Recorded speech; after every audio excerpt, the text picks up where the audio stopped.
Thank you for joining Wars of the Roses. And this is the Star Law of Babylon by Manly Palmer Hall. The following is a lecture delivered by Manly Palmer Hall at the Town Hall Metaphysical Library, San Francisco, May 1950. This was the second of 3 lectures from the same series given by Mr. Hall, Wisdom of China and Music. This lecture was recorded and originally published by the Town Hall Workshop of San Francisco. The Star Law of Babylon by Manly Palmer Hall. We like to think of systems of learning not as great intellectual institutions, but as ever-present aids in time of trouble and wise guides in the strengthening of character and the enrichment of living. This evening we are going back a long way in time, but we are also going to be concerned with something, the essential value of which never changes. On the base of the statue that was found in Greece many years ago, an image of the deity Kronos, were the words, "There are 2 kinds of time. One is that kind of time which is forever passing, and the other is that eternal now which never passes but is eternally new, eternally contemporary." In the study of the great systems of culture that came from the valley of the Euphrates, we have something of interest to those devoted to ancient learning, something of ethical significance for those who are interested in living better today. We have taken the Star Law of Babylon, and we will introduce it by references to the findings of Sir A. Wallis Budge, keeper of the Egyptian Antiquities of the British Museum. He said that the science of astrology was first cultivated among Western nations by the peoples of Chaldea and Babylon. These peoples professed to have a record and a complete report of every child born among them for a period of 25,000 years. The nativities of these children were kept and studied, and the accurate observation of the motions of the heavens were reported and recorded, so that to all Western civilization the term Chaldean is synonymous with the term astronomer. Among the Greeks and Romans, especially among the Romans, all of those who were students of the stars were called Chaldeans, regardless of the countries of their births. Neo-Babylonian world map, Persian period circa 500 BCE. The Chaldeans themselves were said to be addicted to the religion of Sabaeanism, or the religion of the people of Saba, which is now believed to have been the area preserved in biblical tradition under the name of Sheba. The people of Saba were devoted to a religion which was astro-theological, but we must not assume for a moment that they were star worshippers, in our common conception of that term.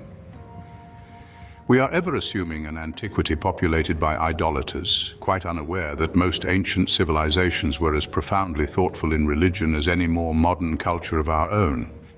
Sabaeanism was not the worship of the stars, it was rather the use of the astronomical concepts of the time as keys to the mysteries of religion, philosophy, morality, and ethics.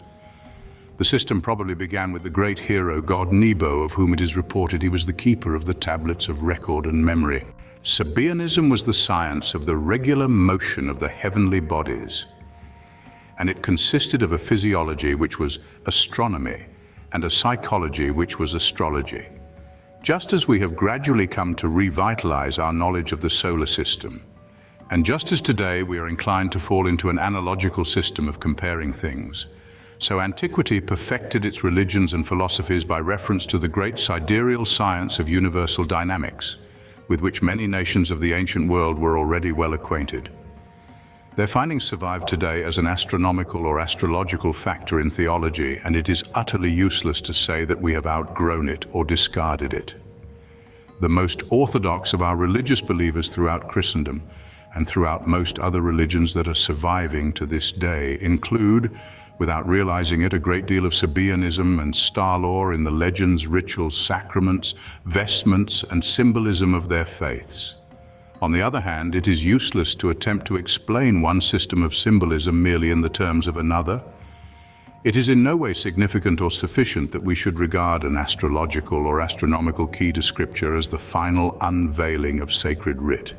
This key only implies or intimates the existence of a still larger concept.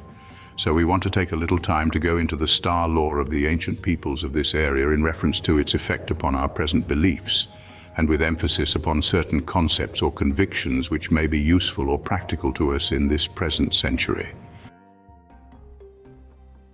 They had a primitive type of the astrolabe by means of which they were able to measure the right ascension and declination of stars. Their observatories were called ziggurats, and these ziggurats were cone-like towers usually surrounded by an ascending spiral platform, by means of which access was had to the top of the tower. The most common representation of a ziggurat is the usual figure of the Tower of Babel, which in all probability was a great astronomical platform or place of observation. These platforms, in the peculiarly dry and clear air of that country, permitted observations of unusual refinement. And we know enough today of the primitive astronomical instruments of Egypt, China, India, and the Near East to know approximately how they proceeded in their investigations. They had already learned the importance of condensing light and also the importance of focusing light beams and light rays for investigation. So they all used slender, hollow tubes about an inch or an inch and a half in diameter and from 6 to 15 feet in length. These tubes were without lenses of any kind, but when pointed and held firmly, they restricted the field of vision to a single object and greatly intensified the clarity of that object, a process which was later used by the Chinese in developing early lensless eyeglasses. By condensing the light and limiting the field of vision, the Chaldeans were able to accomplish a number of very important astronomical observations. They discovered the rings of Saturn, and as a result of this discovery, their deity representing Saturn is always shown surrounded by this equatorial ring. They discovered the crescent form of Venus. They became fairly well acquainted with the pitted surface of the moon, and they were aware to a degree of the moons around other planets. They had a fair knowledge of a number of other phenomena of importance, including the observation of comets. By means of their sundials, some of which were of heroic proportions, there is one in India at the present time 70 feet in height, it was possible to refine considerably their knowledge of the ascension of planets and to determine the precession of the equinoxes and other important factors. Therefore, the Chaldeans were already acquainted with the true length of the Platonic year, they were aware of the Metonic cycle, and they had enough basic information to prepare a very accurate and comprehensive calendar. They also had sufficient information to enable them to undertake considerable navigation and travel by use of the stars for measurement and for location. These people had also recognized the general proportion of the universal system through their greatest spokesman, Claudius Ptolemy of Alexandria. He came after the decline of the great Sabaean institution, but was the most prominent of the geographers whose writings and reports have descended to us. The Sabaeans, Chaldeans, and Babylonians had already sensed the proportions of the universe. These were not entirely according our concept, because they were working from analogy rather than from adequate observation or scientific instruments. By analogy, we gain what has been called the Ptolemaic universal concept, the concept that stood practically unchallenged until the time of Galileo and Copernicus. The Ptolemaic system placed the Earth in the center of a system of planets. This system, however, does not imply that the ancients believed the planet Earth to be the center of the solar system. Pythagoras, who had studied long on the plains of Babylon and had been initiated into the secret orders of the Magi, the survivors of the ancient stargazers, and had also received instructions from the Persian astronomers dwelling in the ruins of Nineveh and the great cities of the plains, definitely stated that all of the planets moved around the blazing altar of the sun, which he recognized to be the center of the solar system. But in the development of the Chaldean concept, there was a compromise between universal principles and practical utility. In the measurement of angles and in the mathematical computation and calculation of data, the astronomer himself was upon the earth and not upon the sun. Therefore, everything that was important to him in terms of astronomical phenomena was important in its relationship to the earth. It was important to him in the determination of his own affairs, and he was much more concerned with his own affairs than he was with the general conditions of affairs on the sun. It is a mistake to bring up against astrologers the fact that they are still following the geocentric system of placing the sun in the order of planets and the earth in the center of the solar system. Actually, a horoscope calculated for a person born on this planet is concerned with the distribution of the heavens in relationship to this planet, and this planet is therefore the logical center. Furthermore, the ancients recognized under the symbolism of Earth two distinct factors. One was the planet Earth, and the other was the element Earth. The planet Earth is a globe following with others in the long, wandering course around the sun. The element of Earth was a condition of matter.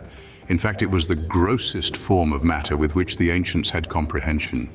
The whole physical universe, including the physical bodies of all planets, all the stars, and all things which exist within the great ethereal or astral diffusion, belonged, according to the ancients, to the element of Earth. This element they placed in the lowest part of their solar system, considering now not the planet, but the quality or condition of matter. Just in the same way the Egyptians used the cross-section of an onion to represent their concept of the structure of a solar system. Outside of the element of Earth itself, the Chaldeans, and after them the Egyptians, Greeks and Latins, surrounded the physical Earth and the element of Earth with the zones or spheres of the higher elements. Outside of Earth they placed water. Outside of water they placed fire. And outside of fire they placed air. And these four together, three enveloping the fourth, which was matter or earth, constituted what they knew to be the spheres of the elements. These spheres were four concentric rings, which they represented like the target used in archery or rifle practice, a series of concentric circles. Outside of these, which constituted together the body of the earth with its four elementary natures, they arranged the orbits of the planets also in the form of concentric circles. Beginning at the Earth's outer atmosphere, they passed outward towards space, through the orbit of the Moon, then through the orbit of Mercury, then the orbit of Venus, then the orbit of the Sun, then Mars, then Jupiter, and then Saturn. This formed outside of the elementary structure 7 concentric circles of planetary orbits.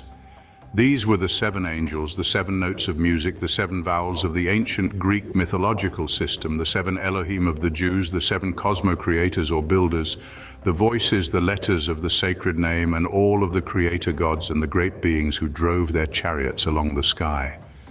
Beyond the orbit of Saturn, they envisaged an envelope of enclosing material, a vesicle which completely held the entire solar system. This was the circle or orbit of the fixed stars, the great circle of the Zodiac, which was the belt of Hercules, or the outer circumference of the solar power, the restrainer of the sun. Sometimes in their most advanced and refined systems, these ancient peoples divided the Zodiac into 3 bands, also concentric. These were preserved in the decanate theories of the later Egyptians and the very modern French transcendentalists. They divided the zodiac into a northern, an equatorial, and a southern band, involving not only the 12 equatorial constellations, but 12 northern and 12 southern, making in all 36 constellations or decans of the zodiac. In ancient astrology, the peoples of the Far East and also those of Babylon recognized immediately a number of natural divisions in the system which they themselves had created. Probably no better statement of this natural division is to be found than in the writings of Paracelsus. The great Swiss physician says that as above, truly so below, as in the universe, so in man. And in this particular instance, he says that man derives his body from the elements, his soul or psyche from the planets, and his spirit from the zodiac. Thus dividing this strange world of concentric interpenetrating disks and planes into a spiritual zone, a part that is called soul or astral, and then an elementary or sublunary division. These 3 parts were termed heaven, earth, and hell in the ancient theologies. The moment you recognize this, you realize that the physical world, the physical earth with its atmospheric or elemental vestments, becomes analogous to the hell or underworld. The Greeks, when they studied this system, divided the universe into 3 parts. They naturally gave to the highest part the rulership of their great deity, Kronos, the son of Uranos, king of heaven.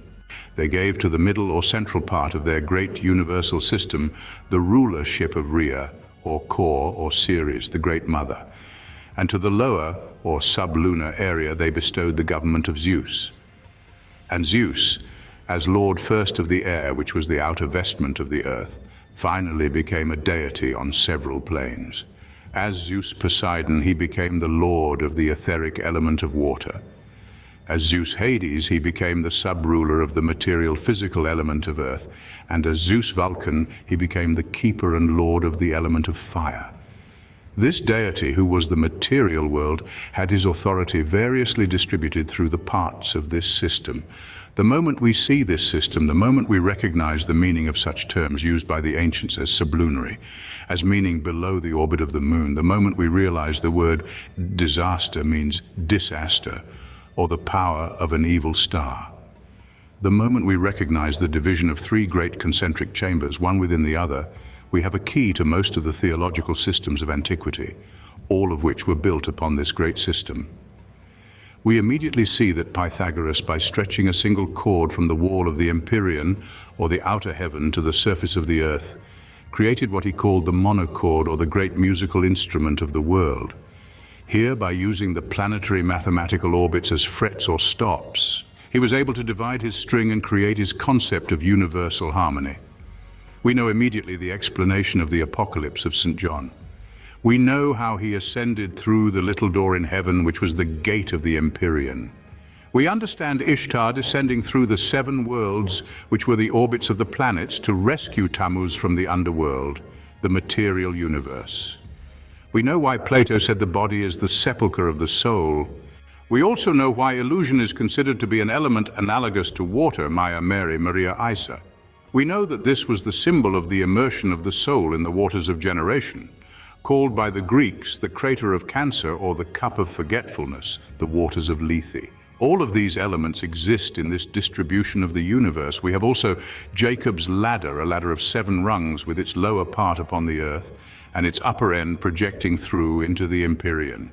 As we go into the study of the Chaldean magic, we realize that the empyrean enclosed what might be termed a cavernous underworld, a grotto, carved out according to the Egyptians by the deity Ptah, the potter of Memphis.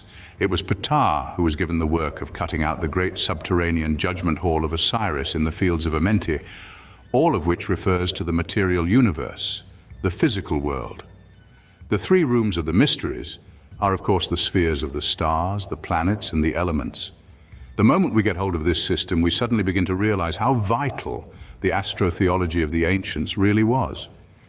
In the great vision of Hermes, the shepherd of men, we find again the descent of consciousness through the 7 gates. We know in the Egyptian rituals of the dead how the deceased passed through the 7 doors. We know from the ancient Kabbalah and the Sefer HaZohar that in the creation of Adam, the spirit of Adam fell through the 7 planes, each one of which bestowed a quality or an attribute upon his nature. We know also, according to the same systems, that the ancients, particularly the Chaldeans, reverenced the Zodiac as the wall between all creation and the creating principle. They recognized the Lord of the solar system as abiding at the circumference and not the center. They believed that the great solar system deity consisted of a field of magnetic energy, which focused from the circumference to the center, produced a dramatic focal point called the sun. They represented this by placing on the arm of the sun God a shield, which captured the light of truth and the light of God. But the sun god was never the source of the light. He was only the one who reflected it from the polished surface of his shield. Apollo was not the god of the sun, but the reflector of the power of the sun, because the ancients were convinced that all life dwells in the circumference and not the center of its magnetic fields, and pours its energies from the circumference toward the center in the process of involution.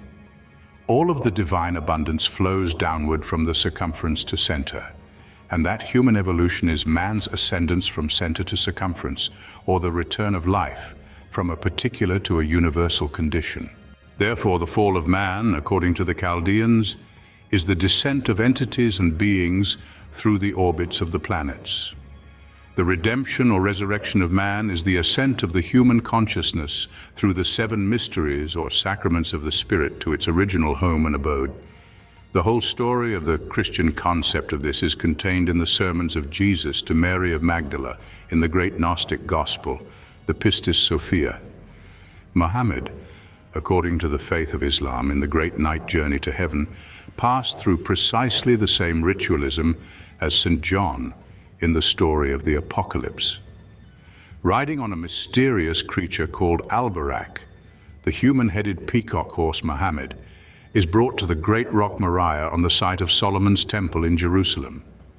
This stone was the original threshing floor of the Jebusites. There a ladder with golden rungs fell from the sky, and Muhammad ascended through the 7 gates. At each gate was one of the patriarchs, and each of these patriarchs gave him the right to proceed. In one version of this legend, Jesus was placed at the gate of the 7th heaven, and Muhammad requested the Nazarene to intercede for him before the throne of God. This is in the apocryphal writings of Islam, but the substance of it is also contained in the doctrines of the sect. The mysticism of the night journey of Muhammad is preserved in the secret traditions of the Sufis and the dervishes. This is responsible for the great cycle of dervish mysticism and the teachings of Jalal-ud-Din, who attempted to cause the human being, by acts of body, soul, and mind, to adjust his own motions to the cosmic field, producing attunement with the universal rhythm. This is the essence of the strange and almost incredible gyrations of the whirling dervish. All these concepts spring from one idea. They are based upon a cosmic map, the pattern of things as they were believed to be by the astronomers of Babylon. We can go on indefinitely following through the religious literature of all parts of the world, and wherever there have been civilized peoples, we have exactly the same story. Always the arch of the Empyrean, or the great outer circle of the universe, is pierced by the inclination of the Earth's pole.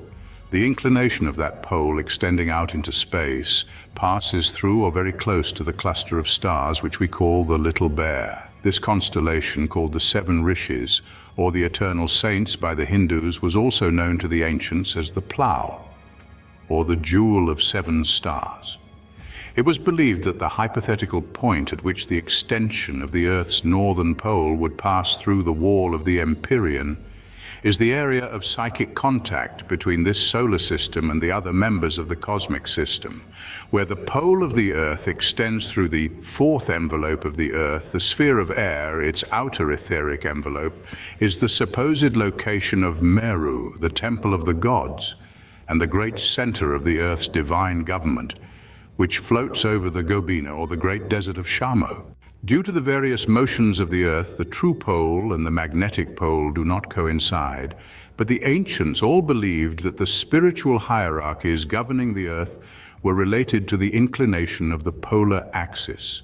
They believed man had a threefold mind, a divine mind, which by nature verged toward the Empyrean, a mortal mind which by nature verged toward the Earth, and a human mind which was between these two in a condition of comparative equilibrium.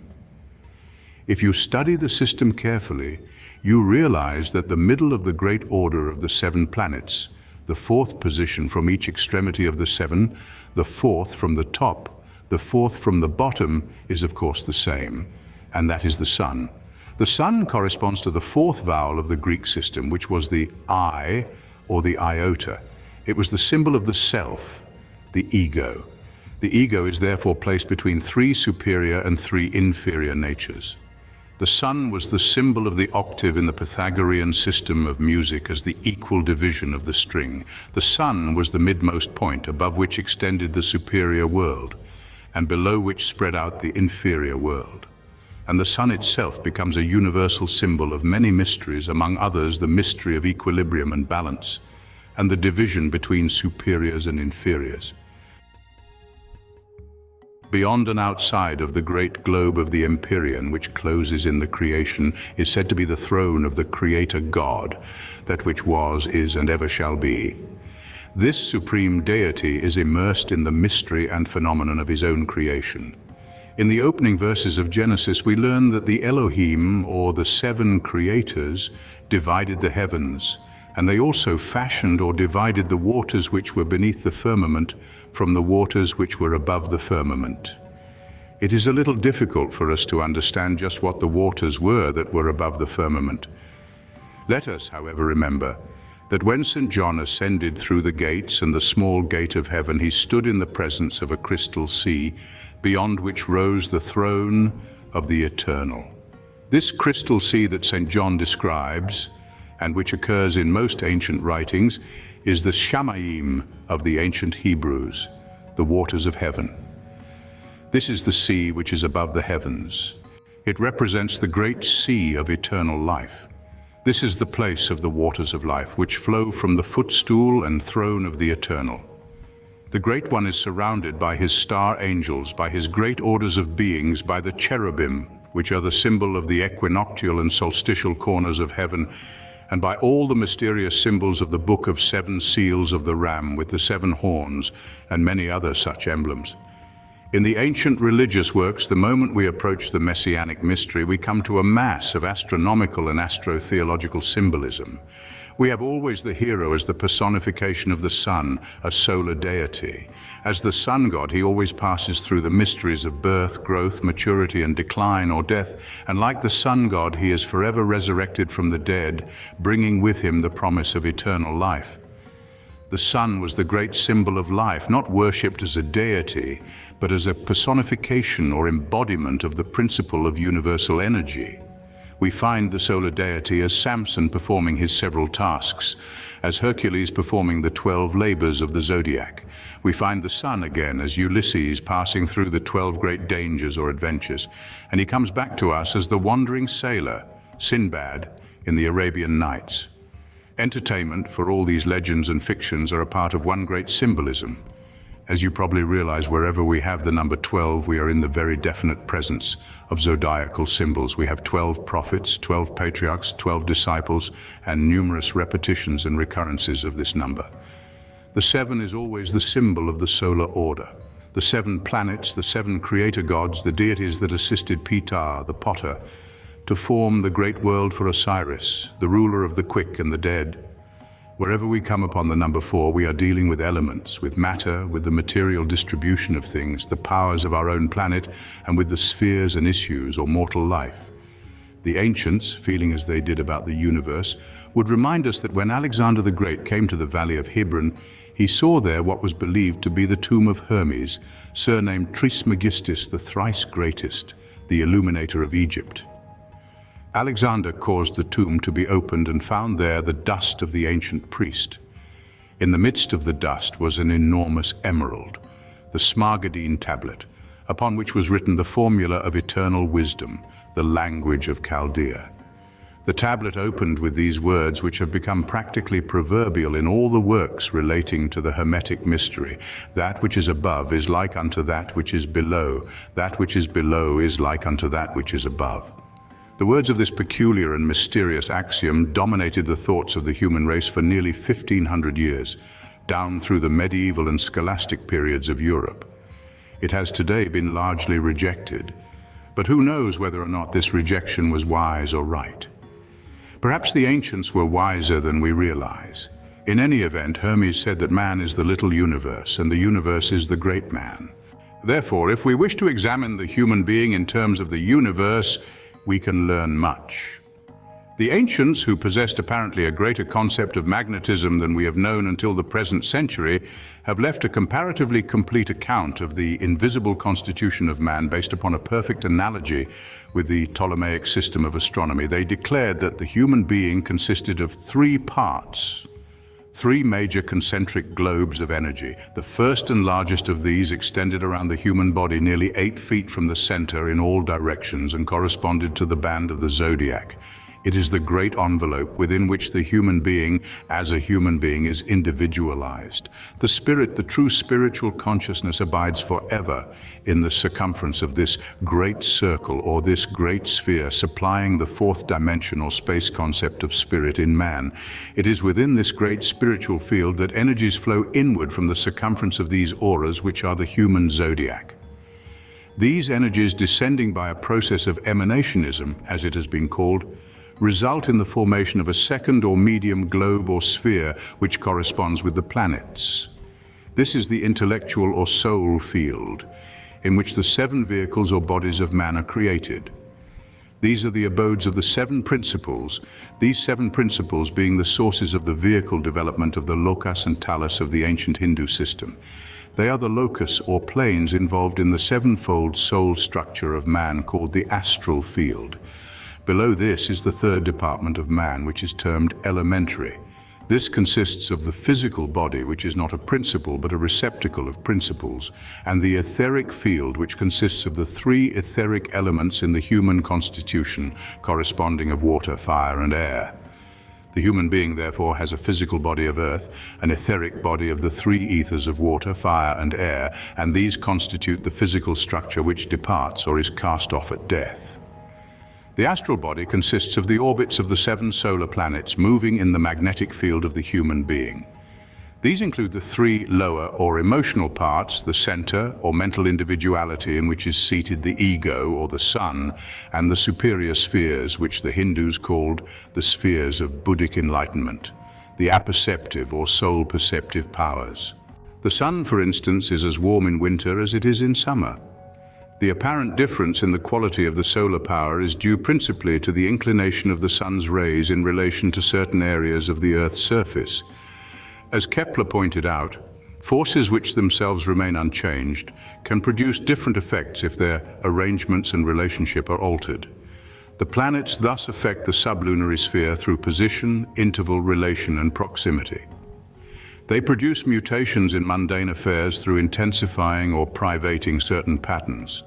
The stimuli of the planetary grouping operating through the magnetic fields of the Earth cause definite and measurable effects, and these effects are sympathetically communicated to all creatures functioning within these magnetic fields and containing within themselves polarizations of universal principles. Believers in astrology are inclined to wander about, convinced that the planets take a personal and special interest in the destinies of all true believers. They should realize that these vast spheres are quite unaware that humanity exists. Somewhere out in space, there may be other planets on which are intelligent creatures which use our Earth in their astrological calculations. They may be inclined to consider the Earth as a malefic sphere, possibly associated with intense confusion and discord. Actually, it is not a matter of good or bad, it is a matter of chemistry. Planets do not affect people, they affect places and conditions and qualities and substances. And people, because they contain the principles involved in these patterns, react according to their own personal chemistries. Thus, in the human body, there is a constant series of relationships between positions of planets in the heavens and magnetic or chemical polarizations in the human body. Paracelsus was the master of this concept. It is a pity that his magnificent work on the lunar or sympathetic fluids of nature has never been translated into English, and only a few fragments of it are available in some translations by modern writers.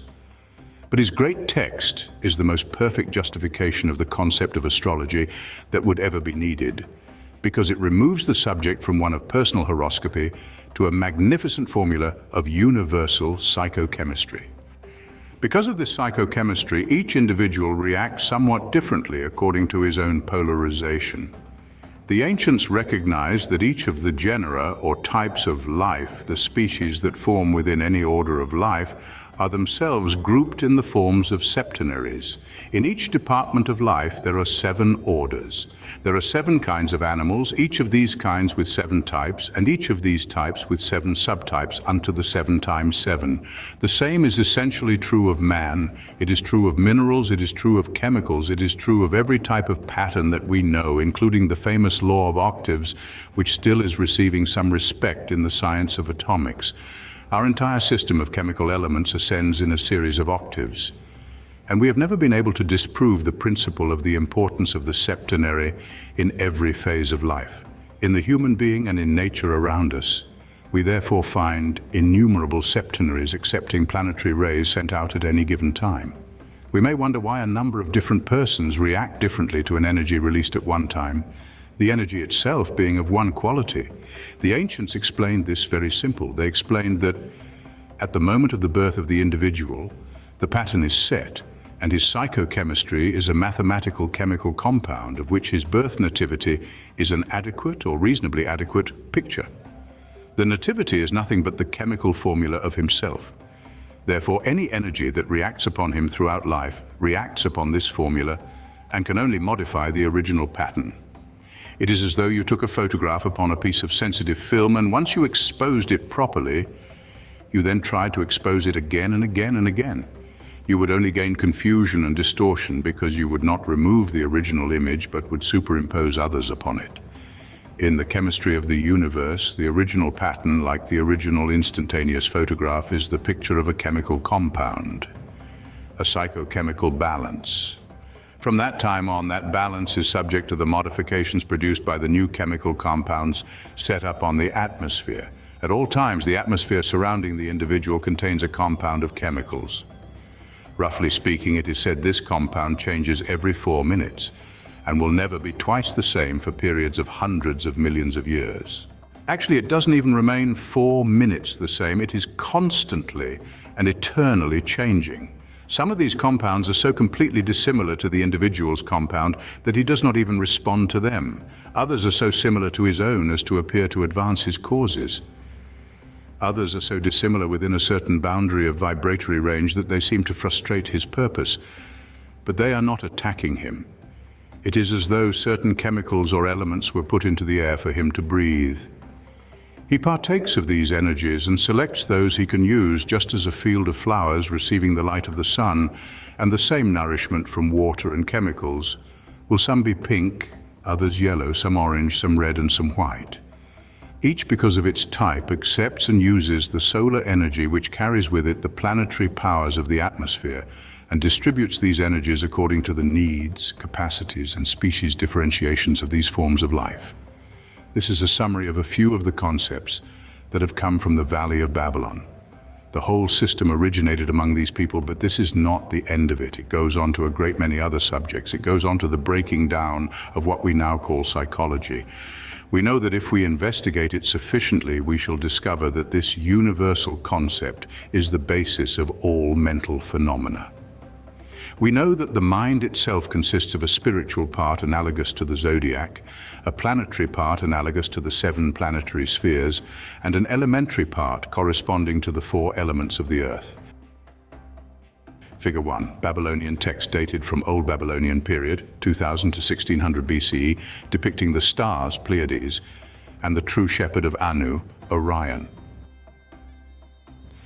We note with interest the 12 convolutions of the brain, the 7 divisions of organs and structures within the brain, and the 4 great divisions of the brain's hemispheres. We say hemisphere, which implies a twofold division, but let us not forget that both the cerebrum and the cerebellum are hemispheric, constituting 2 groups of hemispheres or 4 complete semi-globes in the brain. We also have within the brain a complete and mysterious structure of worlds called ventricles.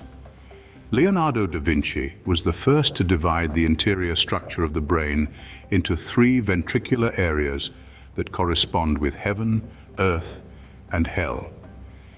In this division, he placed the ductless glands approximately in their proper relation as the spiritual and material polarizations of human thought.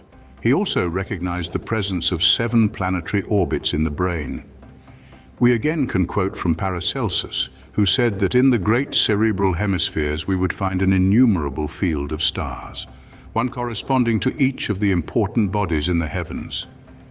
It was Albertus Magnus, the great Dominican father, who was one of the first to recognize the effect of the moon on the lunar fluids of the brain. We know in the astronomy of the ancients, the heart was likewise divided.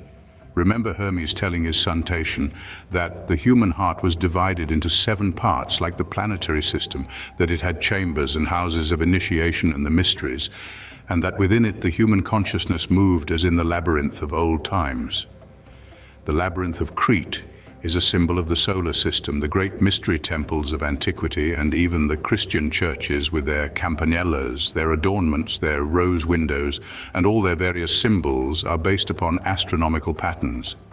The orientation of sacred buildings is always such as to emphasize the astronomical importance. We know also that the zodiac with its signs became a symbol of the pathway of the sun. It is called the Great Road of Gold in China, the Yellow Road. The emperor, surrounded by his princes and his court, walked through the great gardens and approached each year the temple of heaven for the restatement of his pact with the eternal.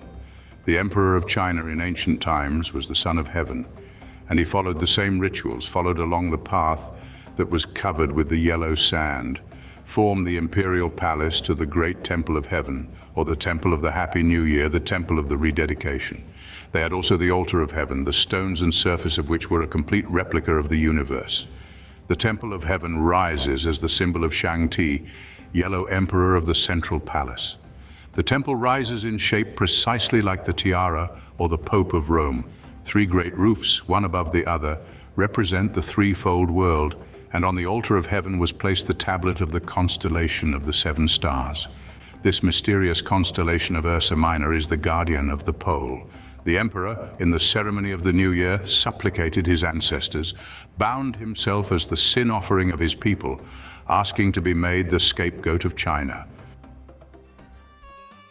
Figure 2, Babylonian text dated from Old Babylonian period, 2000 through 1600 BCE.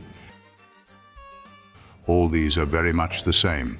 1400 years before the beginning of the Christian era, the high priest of the temple of Eleusis, on the occasion of the vernal equinox, came forth upon the porch of the temple. In one arm, he held a newborn lamb. And 1400 years before the beginning of the Christian era, he raised his voice and commanded the silence of the multitudes. And at the moment of the equinox cried out, "All hail to the Lamb of God who taketh away the sin of the world." Instantly we recognize the ritual of the vernal equinox. The sun in its annual pilgrimage passed, according to the great procession, from the equinox in one sign to the equinox in the preceding sign, a circumstance preserved in the religions of the world and in the great hero myths. The first sign of the zodiac is Aries, the last sign Pisces. Therefore we know that this corresponds also with the ancient sacred alphabet, where the sign of Alpha is the ram and the sign of Omega is the fishes. St. John reminds us in the Apocalypse that Christ is the Alpha and the Omega, the first and the last, the beginning and the end. During the days of the Venerable Bede in England, the ecclesiastics were very much worried because a pagan universe was moving over the Christian world.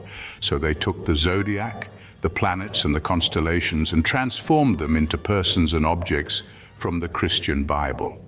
The system didn't last long because it instantly revealed so much that it seemed much better to remove the symbolism.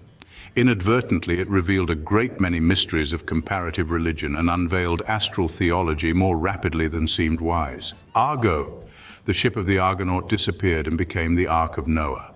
The 12 signs of the zodiac became the 12 apostles. Each one of the great heroes was transformed, and Hercules became Samson. Cetus, the great fish, became the whale Jonah. And little by little, the continuation of the symbolism reduced the entire Old and New Testaments to astronomical allegories, which was no more or less than Sabaeanism. But the analogy was so good and the shoe fit so well that it seemed better to drop the whole subject. It outraged the prevailing orthodoxy, and the Venerable Bede remained venerable but discussed the subject no more. Jason strove for the golden fleece, the symbol of Aries. The papal tiara was associated with the three worlds, the bishop mitre with the fish's head. The sign of Gemini was preserved in the twin steeples of churches. In the life of Jesus, the sign of Aquarius, the water-bearer, occurs. Jesus told his disciples that the time has come to celebrate the Passover, and they should watch for a man who had a vessel of water on his shoulder. When that man entered a house, they were to follow him and go to the upper room and prepare for the Passover. Figure 3, Babylonian text dated from Old Babylonian period, 2000 through 1600 BCE. Chiron, the centaur, was the teacher of Achilles, and of course Sagittarius, the centaur, is in the zodiac as the man-horse. Symbols like the great sign of the sea-goat, Capricorn, which represents the two cities, Nineveh and Babylon, one on a mountain and the other by the sea, go back to a meaning far deeper than we are at first inclined to believe. We take the labors of Hercules and the works of Samson, the story of Jonah and the whale, and the Oans, the fishman, the vision of Isaiah, and the lamentations of Job, the great wheel of Ezekiel, the grand man of Nebuchadnezzar's dream, are astronomical symbols. All of them belong to this great master plan of the universe with its three concentric spheres, which are preserved as the three great degrees of the Assyrian mysteries and the symbols of the great Osiris. Actually, these underworld mysteries correspond also to the problem of man being born again. The last poem written by our beloved American poet Longfellow was an ode in honor of Hermes.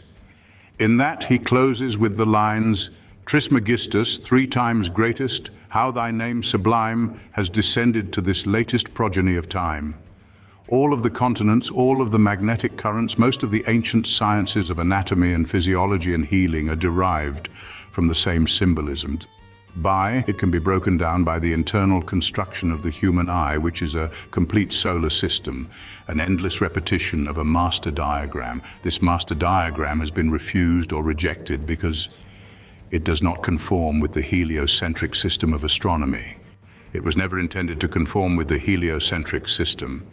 The great system of the ancients was a fourth-dimensional qualitative system, whereas we are dealing in astronomy with a quantitative system. Yet who shall say that if we look at the universe or solar system, not with the material eye, but with the internal eye of consciousness, as is recorded in the vision of Scipio, that remarkable work by Cicero, that we should not suddenly see the universe as a great magnetic mystery blazing forth in light, with its spiritual envelopes and fields like a tremendous aura. Under such conditions, we should probably see it as the Ptolemaic system. Just as we will find in the human constitution a Ptolemaic system spiritually behind what appears to be a physical Copernican system. Of course, we can go on with the problem for a long time, but I think that will give you light on the subject, by means of which you can recognize that we have a large and broad indebtedness, philosophically and religiously, to these peoples of Babylon and Chaldea, who are responsible for the evolution of a master plan on which most of the great religious systems of the West have been built. Regardless of the truth or fallacy of the factors involved, it is only by the use of this master system that we can ever find out what the original authors of these scriptures and commentaries actually intended. Without the knowledge of the master plan on which they operated, their works are incomprehensible. But once we master the plan, we instantly know what St. Paul was referring to when he spoke of the thrones, the dominions, the powers, and the principalities. We wonder how some of these analogies were reached. We can only assume one thing, that the actual development of the logical and rational powers of the human being make it possible to rationalize the truth about things not immediately perceptible or knowable by experience. Most of the important discoveries which have crowned our generation were known prior to this time, but were not demonstrable in terms of science. Yet these older nations were aware not only of the mysteries of astronomy, but also of the relationship between the constellations and the geographic distribution of oceans and continents. The star maps were so arranged that they corresponded with particular areas of the Earth's surface. By the use of their key, which was that the celestial river corresponded with the terrestrial Nile, we can distribute the constellations in their order upon the surface of the Earth. As a result, the star group of the Serpent falls over Mexico, the land of the feathered snake. The constellation of the Eagle lies across the United States, and the constellation of the Bear is in the heavens above Russia. These cannot be regarded as entirely coincidental or accidental distributions. They remind us of the remarkable achievements of the past and how the old patterns have been preserved in modern heraldry and in the devices and emblems associated with sovereign states. We recommend that those interested investigate the subject matter for themselves. They will find it interesting, intriguing, and useful. Statuette of seated Orant, alabaster, Louvre Museum. Early dynastic 3rd, 2400 BCE. Thank you for watching, and please don't forget to share, like, subscribe, and comment. And if you can, please consider donating to Wars of the Roses. Links to PayPal and Patreon are in the description. Thank you so very much.